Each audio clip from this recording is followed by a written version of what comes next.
Another thing that we discovered, and this ties directly back to business process improvement. When you're when you're improving a process, there's really three things you're trying to control. You can help get the process done faster, more predictably, so there's no variation from time to time, and with high output. These are the basics of Lean and Six Sigma, right? This has been around for years and years. We're taking the same exact thinking and applying it to customer requirements. We're saying people buying products to get jobs done. How do we help them get the job done better? Well, a job's a process, right?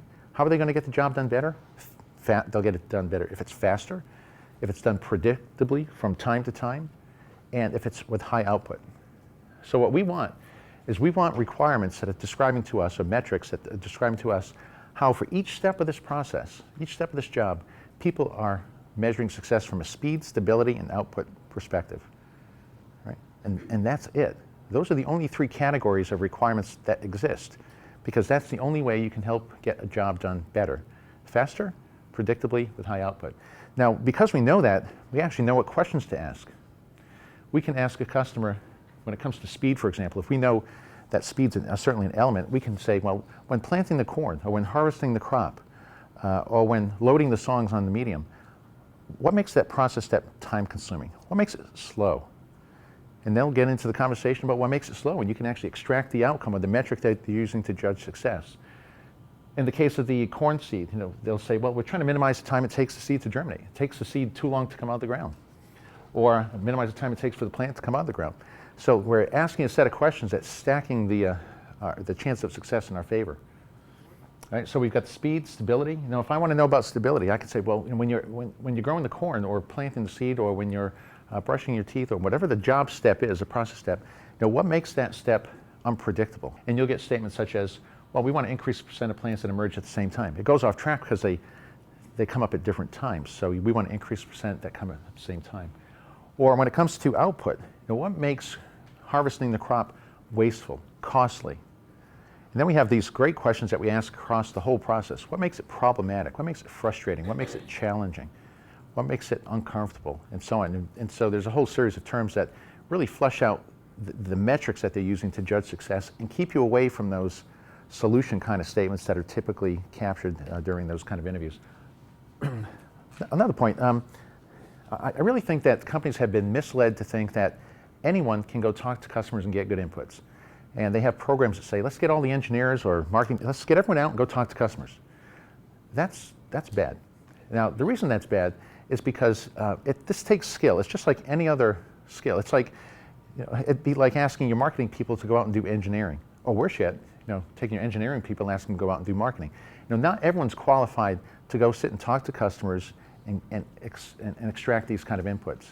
They have to be very process-oriented. They have to understand systems.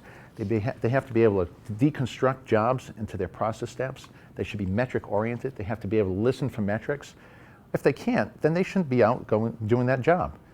Now, what we suggest is that there should be a handful of people that you have in your company that are good at this.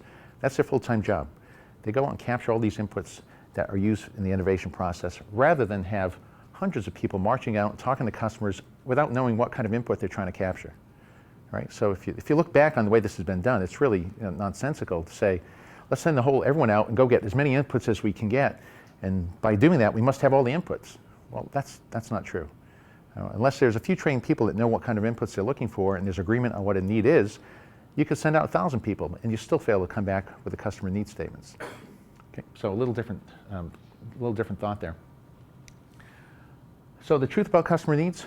Well, when a company accepts a job as a unit of analysis, they'll realize that customers do know what they want. They know what metrics they're trying to address. They know them now for products that don't even exist. That they'll realize that customers can articulate their needs, that they don't have latent needs that they don't know they have, and that requirements are stable over time. Did customers know they wanted a microwave? No. But did they know they wanted to minimize the time it takes to prepare a meal? Did they know that they want to minimize the time it takes to clean up after cooking? Minimize the likelihood of overcooking a meal, undercooking a meal? Minimize the likelihood that the food absorbs the taste of its container? I mean, did they know these things? People have been cooking for how many years? How many years have been people? And these requirements are still valid today because the job hasn't changed.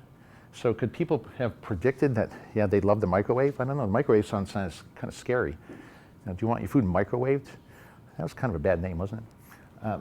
But they did understand the underlying requirements that they were trying to achieve. And that's the whole point here. Let's separate out the solutions from these needs. Let's focus on the job. Let's focus on those metrics to get the job done. And now we can start solving this very complex equation.